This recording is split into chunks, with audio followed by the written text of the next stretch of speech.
it play and call it work.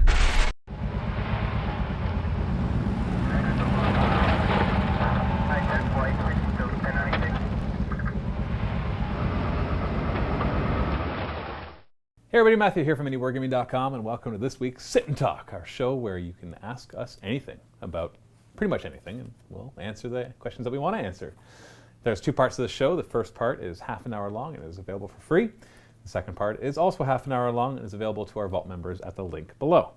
And in the second part, we'll just continue answering more questions for our Vault members. So you can ask about anything. If you want to ask questions, next week will be Josh and Lee. And I remember this time, although now I'm doubting that that's right. If it's wrong, I'll put something in the description right below. But I'm like 99% sure that's right. So if you want to leave questions for them, just leave a comment in the comment section below, and you will be able to do that, and they'll answer those next week. So here we go. And thumb up any questions that you want to see answered, so that we know which ones we should focus on. The very first one, we got Jobu Tony. Matt, any chance of having more Death Watch or Death Watch narrative campaigns with other 40k races like Necrons, Tau, Tyranids, Chaos, etc., and then have a battle royale or tournament of all the squads at the end? Of course there's a chance. I definitely like that kind of style of game, and so hence why you see Death Watch. If you even look at it, Spell Hunters, which is an Age of Sigmar one right now, is very much like Death Watch. And then we have our other Age of Sigmar narrative campaign coming up soon, which is Watchers in Death, which is very much like Death Watch. The funny thing is, the Death Watch, while still as popular as other narrative campaigns in the Vault, didn't do as well to get people into the Vault. I'm not sure if it's because it's orcs or the timing or what it was. Immediately after, we did a Death Watch one, and it did very well, and it took a tenth of the effort, which is frustrating because Death Watch it was really a lot of effort that we put into that, and I think it was a really good narrative campaign. So I don't know if it's because they're Space Marines or because it's familiar, because we've done Death Watch campaigns before, so people know what to look forward to. But it's definitely come to my mind of thought of having like a group of Necron Death Marks, for example, but then specialize them into different things. Tyranids for sure, with all the morphine and adapting that they could do. You could totally make a Death Watch kind of thing with them. And by Death Watch type of campaign, I believe you mean that you have a small squad of guys who are overpowered for what they normally do and get cool upgrades, which probably then make them even more overpowered than they have overall. Doing a battle royale at the end, I don't think we would ever do, just because they don't really balance. The Death Watch, the Orc one, would probably destroy any of the Space Marine Death Watch ones, except for maybe some of the superstars. If we did like an all-stars of the Death Watch, like where you get the Olaf, the Space Wolf, Terminator with the auto-hitting heavy thunder hammer that does extra damage, or Dreadnought, Contemptor Dreadnought, flying Contemptor Dreadnought Theo with his superpowered War Scythe. But even he wouldn't be great against characters. He's good against units. So Olaf would do a lot better against that. So if he chose like the cherry pick the best ones, they could probably take on the Death Watch. Other than that, it would be a very hard fight. Tabe 8. Oh, that was to Luca. Hrim. H-Rim. I actually came here to ask this question, but I guess I was more focused on it being Necrons. I think a Necron campaign could be super fun and a bit different from the Space Marine stuff. But I worry since Necrons don't have as much versatility, it might not be great. But that's where Matt's talents at running campaigns and making rules, upgrade charts, etc. work alongside the narrative. So we have featured Necrons in a few narrative campaigns, but usually as the antagonists rather than the protagonists, with maybe the exception being Fate of Fayu, which featured Steve bringing his Necrons against my Tyranids. I don't know if you would call them the protagonist or if it was just me. That first one, I was just experimenting with the idea of narrative campaigns, so it was more that both armies were trying to win. And so it wasn't that I was GMing him through it, as I was trying to create missions that were balanced, and that if I won, I'd get this bonus in the next one. If he won, he'd get this bonus in the next one, while developing a bit of a story as well to it. So that's a long time ago. That's years ago. But yeah, they work well as antagonists. Would they work well as a protagonist? Obviously, you can make it work, and maybe one day we'll try it. It's tough because it's limited how many narrative campaigns I can do, and so I have to choose between a few factors for how I decide what narrative campaign to do next. The first one, of course, being what I want to do, what I'm excited to do. The second thing being what I think will get views and vault signups. And that's a very important factor as we're doing this for a living. And now that we have like a dozen people working here full time, that we need to make sure that we do continue to grow our vault and to grow our business. It's not just a 1 or 2 man operation where, As long as you make a certain amount, you're good. Like, we have a lot of employees to pay. We got a lot of overhead with all our models and terrain and the building and everything like that. So it does, in some ways, tie our hands to certain things. Like, we can't cover some of the smaller games that we would want to cover because they just don't get the views that we want. And so that there are some limitations to that. Obviously, I feel that the resources that we have at hand more than make up for that. The fact that we have all the miniatures and terrain that we have, and the studios to film in, and all the employees and guests coming in from all over the world. This is fantastic. So I'm not complaining. I'm just saying that it does affect these things. And so it's largely determined by what I'm excited to do, but often what I'm excited to do is largely determined by previous success. So I'm excited. Like, for example, when Age of Sigmar 2nd Edition was coming out, I was super excited for that. We started it. We're doing lots of videos, and we're going to do all sorts of stuff for it, and we still are. But when it launched, it didn't do quite the numbers I was expecting. It still did very well, but not quite the numbers I was expecting. And that made me realize that I had to still put my attention in some of the 40K stuff right at that time. I was always going to do 40K again, but I was like, no, we need to do the Deathwatch Tyrus campaign as soon as possible. So that pushed me to do that. And then all of a sudden I wanted to do it more, because I felt that it would help the business. So it's a chicken and the egg kind of thing. Do I want to do something because I think it'll make money? Or do something make money because I really want to do something? And so that shows through in the design. And obviously it's a bit of both. And it's all very important for the process, because like I said, I can only do so many of them, so I have to choose wisely. And so I will always delve to the side and do the other ones as well, but I got to think about the ones that'll get the most views. Claude, hi Matthew. Do you think that Warhammer lore is a sensitive and brittle thing that can be easily messed up by Games Workshop? Or is it something that is fail-safe? I noticed the other day that Warhammer has become a very important part of my life, and I kind of got worried because I realized that if I have no control over something that I value a lot, I'm asking to get extremely disappointed one day. That's an interesting question, because you can feel that for many universes that you love. Like, look at the Star Wars universe, for example. We've got George Lucas, who makes these 3 blockbuster movies way ahead of their time, and it births this entire universe. Tons of novels, computer games. Some of the games are good, some of them aren't. Some of the novels are good, some of them aren't. But they're all kind of building this universe of lore. And then he decides, let's make the prequels. And I think the majority of people can agree that they weren't that great. Even if some people are like, I really liked them, you got to be able to at least see why the fans were disappointed. It just didn't feel like Star Wars. I feel that Disney's done a better job, and I know that there's complaints with that as well, but look at like Rogue One, even The Force Awakens. I realize it's just a clone pretty much of the older ones, but in some ways it still feels more Star Wars than Star Wars 1, 2, and 3 did. I'm not here to debate whether Star Wars movies are good or not. It's more just look at the outrage of the community of Star Wars fans who are invested in this universe for years and years, and then the creator of it himself disappoints them. And so it is totally possible for you to be disappointed. Warhammer Fantasy fans, they were deep into the lore, or the ones that were deep into the lore would probably have been upset by the end times and the destruction of the world. I don't know if that was a problem with the people having an issue with the lore being disrupted, or if it's more that it felt like they were just kind of throwing away everything that they had kind of built up, and even certain armies. Pretty much all the armies have been at least put to a lesser degree of importance as all the new armies come in and take over that. And as much as you can still play them, they're not getting the same attention as all the new stuff. So I can see how that would bother people. And that's something that you're always going to have to deal with. Your army, unless it's Ultramarines, Space Marines, won't necessarily get all the attention that you want it to. So you have to kind of decide when you go into it, do I want to collect an army that I know is not as popular? Because, and I know some people are driven to collect an army that nobody else has, but that could also lead to their own demise of not getting it upgraded very often, or maybe one bad codex update and you're stuck with a bad army for a couple of years before it gets updated again. Which I remember happening with the Tyranids, that I loved them in 5th and 6th, and then there's that one codex that came out that was just like, they're not that great. And then 8th edition comes out and all of a sudden they're great again. So you kind of put your trust in authors. I know that I love Brandon Sanderson as an author, and so he's built this whole multiverse of his own, this whole cosmos.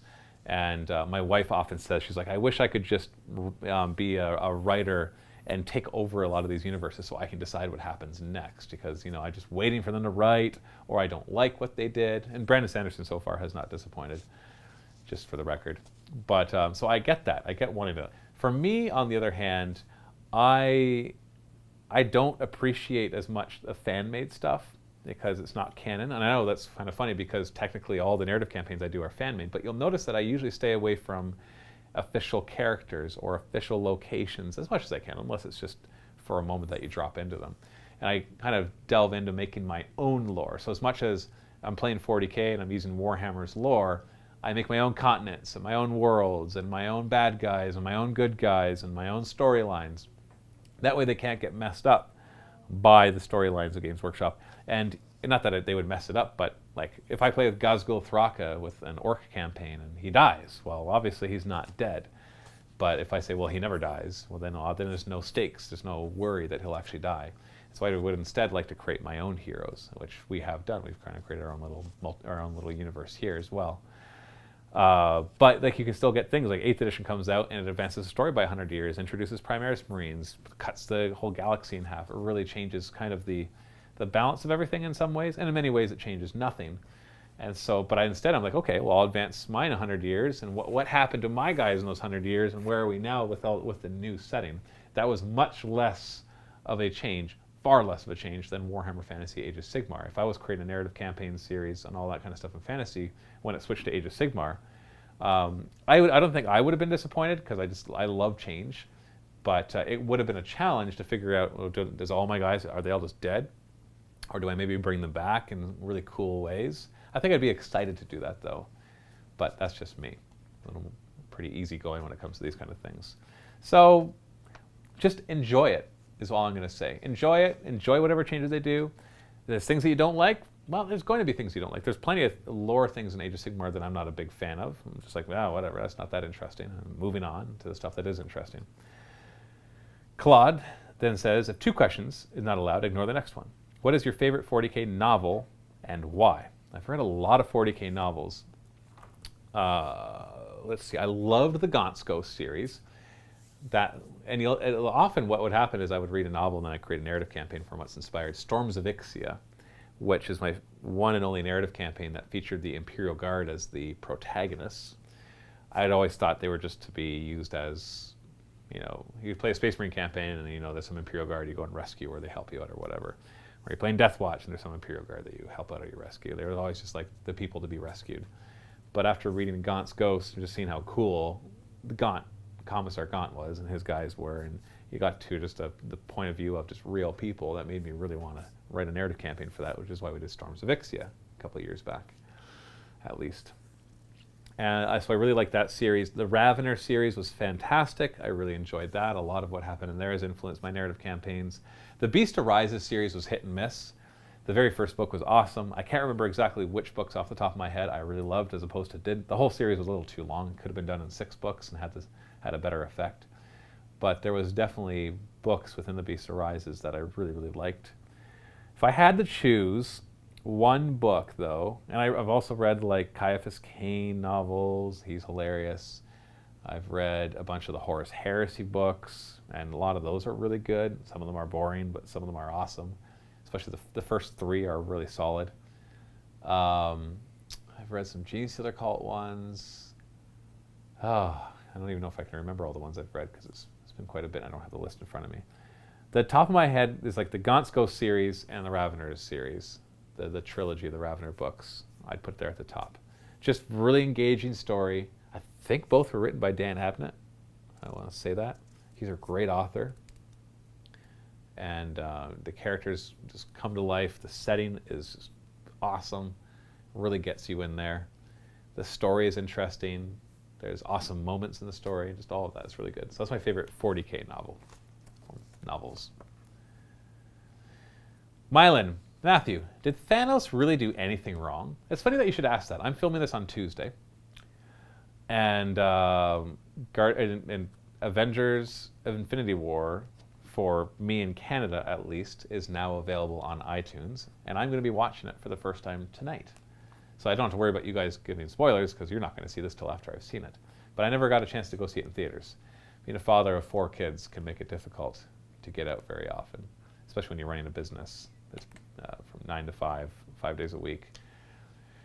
And it's the summertime, and so all the kids are home, and so it's a busy life. It's a good life, but very busy. So I have no idea. I watched the very first trailer that came out for it, and I've avoided trailers since. I actually avoid watching trailers for things because they give too much away. I decided this after a couple of things happened. One, when StarCraft 2 was announced years and years ago, I was just ready to dive in and consume every last bit of information on it, and I did. And by the time the game came out and I played it, I realized they had shown pretty much every cutscene, which are like the cool parts of it, and I'd almost seen every single level that was available to it, and it was very disappointing.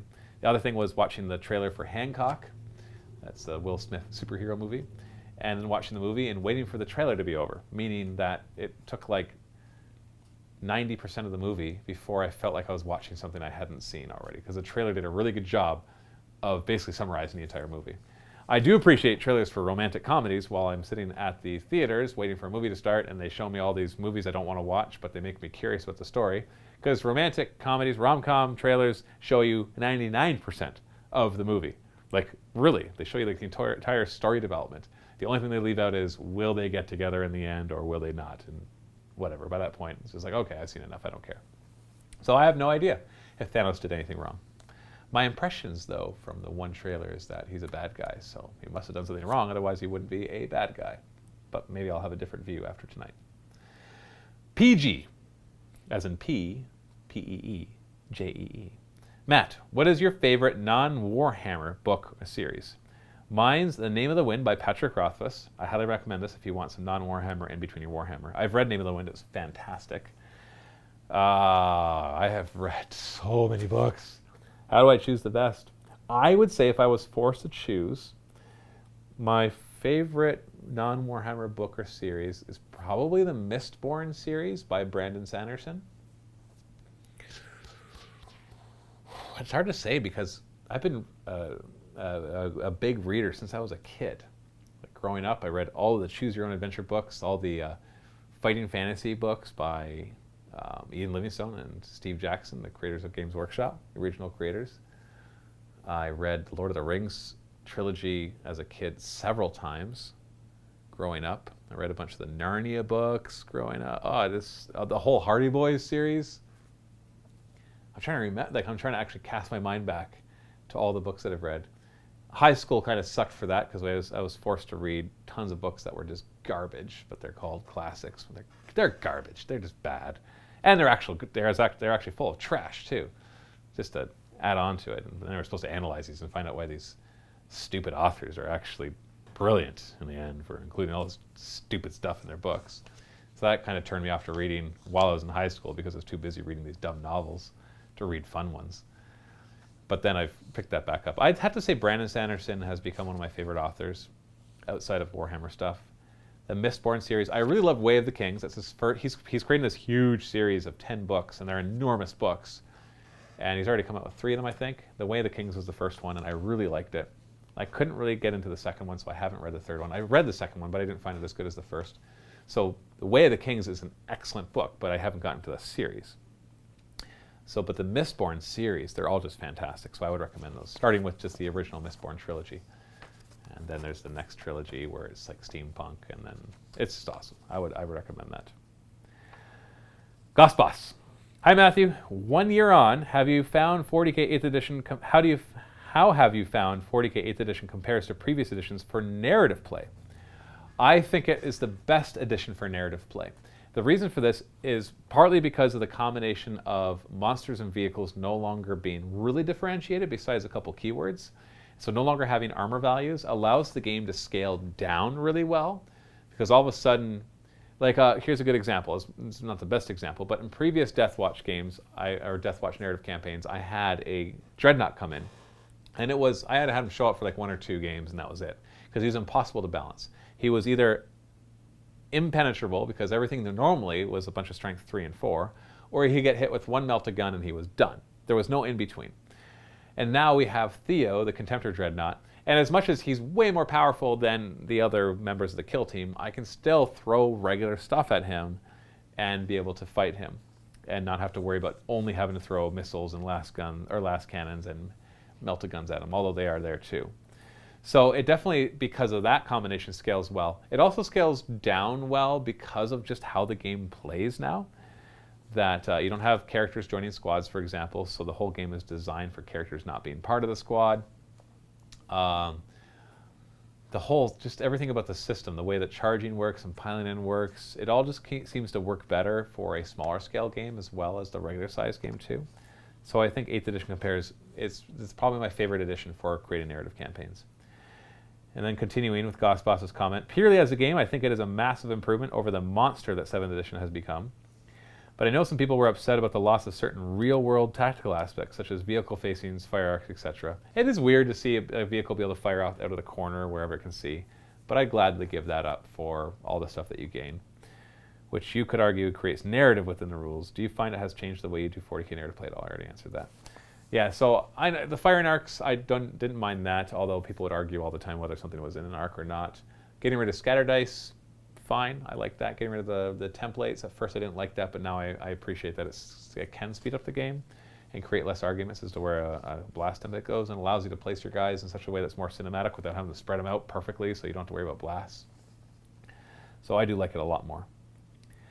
Mylan, Matthew, if you could just snap your finger and instantly make any one game incredibly popular and have a huge demand for MiniWarGaming to start covering it, what would it be?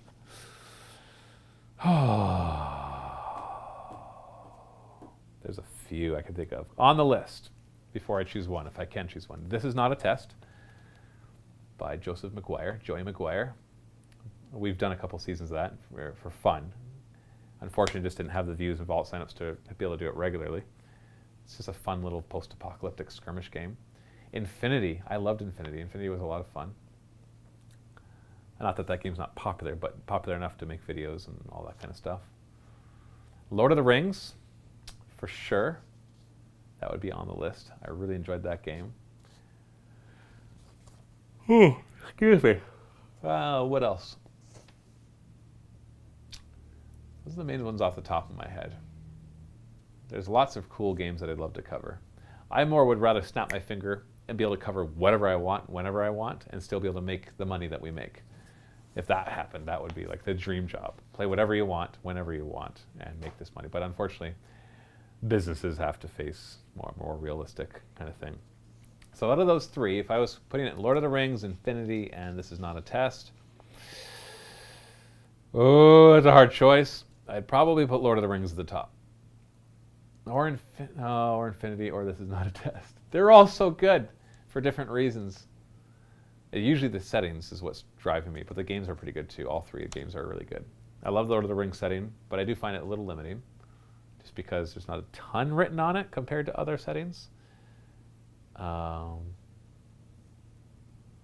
Infinity is just that cool sci-fi setting that's more, it's not grimdark like 40k, so you can do a lot of the neat sci-fi tropes.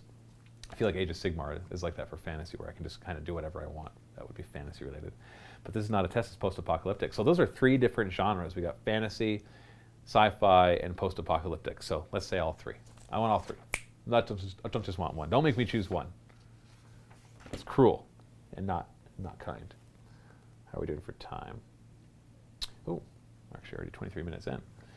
The Danish Viking, Alex. Alex, thanks for lots of awesome content. Thank you, Alex, especially your narrative campaigns. A few questions. One, I would really like to come and challenge you all when you move into the bunker, both in Age of Sigmar and 40k. However, I think I have heard you say that soon MiniWarGaming will be square free.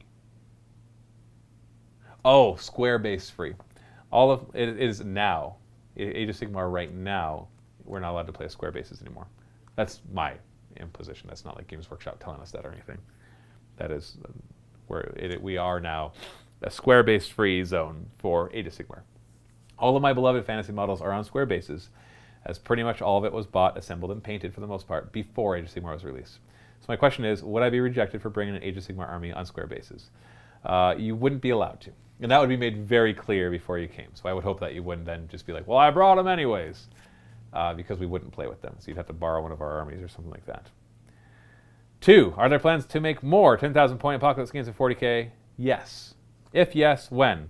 I don't know, but we'll definitely do more of them.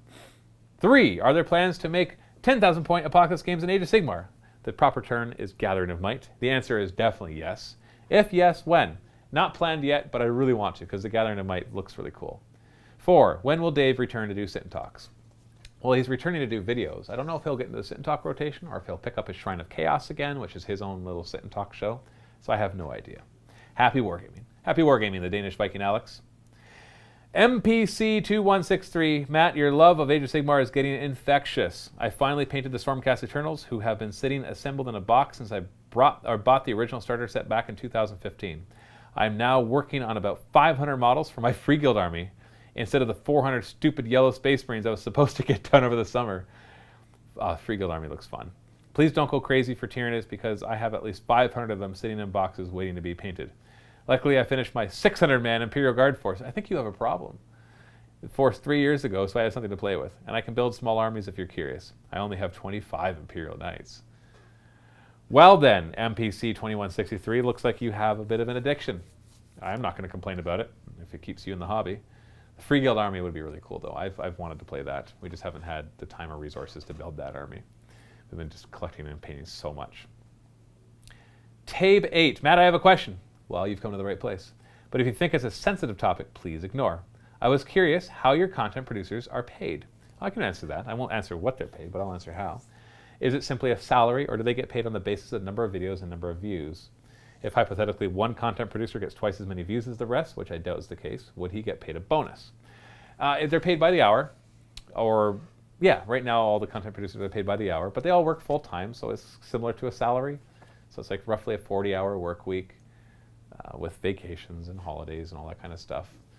And they're not paid based on how many views they get because it's not fair. And the reason it's not fair is because how many views you get depends on what you're filming, not just who you are. Well, yes, I do agree that certain content producers will draw more views in than others. There's also the fact that if you're the one, like for the longest time, Steve was the one that had to do Warhammer Fantasy because nobody else wanted to. It gets less views than 40K. So if we were paying him based on views, he'd get paid less than the content producers doing 40K, which isn't fair because we gave him a game that doesn't get as many views. No matter how good he is at it, he can only, there's a ceiling to what it can do. At that time, 40K was way more popular. And so, or if like somebody's relegated to do a lesser known game or an army that's not as popular, then that's just not going to work. So no, I look at views and I try to figure out why certain content producers get more views than others. And it's not just the comments that I look at for that, it's a lot of the statistics and a lot of the analyzing of analytics of everything as well. And then we try to incorporate that into everybody else's if there is something, or train them if there's something that they need to be doing better. But no, they're just paid by the hour. They're full-time employees. Like I hope everybody realizes this. They're not a bunch of contract workers that only get paid if they do well. Like everybody here in the MiniWarGaming building is paid by the hour.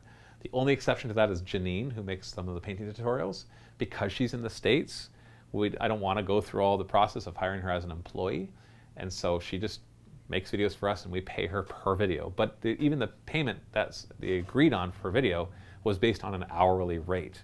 That we're just like, yeah, your average should take this many hours, and so we'll pay you that per video. And that's it. And so other than that, everybody is paid by the hour, just like any other employee would. So yeah. As for getting bonuses, we try to do bonuses based off of like how the company's doing. There might be like over time certain advancement opportunities that present themselves to employees that show certain initiative or certain skill sets. But I wouldn't say it's views has less to do with it than a lot of other things. Let me see. All right, one more question before I do the sit and vault. Skulls, Matt, why were you and Quirk not impressed by the frag grenade that blows up like Theo's scythe in his first Deathwatch episode? D6, strength 4 shots, plus D3 mortal wounds on kill from someone with no guns. I actually thought it would be useful, but it was compared to other things. But I don't know. Maybe that would have been really good. But I don't know. I think the kill teams are doing just fine for how powerful they are. Okay, that's the time we got for our sit and talk. You can go and click the link right now to go and watch the sit and vault, where I'll do 30 minutes more of answering questions. If you're not a vault member, still click it. You can get a free 7-day trial, get instant access to that, and hopefully stick around to help support us so we can continue to pay our employees, continue to buy models and train, and continue to make videos for you guys. I'll see you in the next video. Happy Wargaming.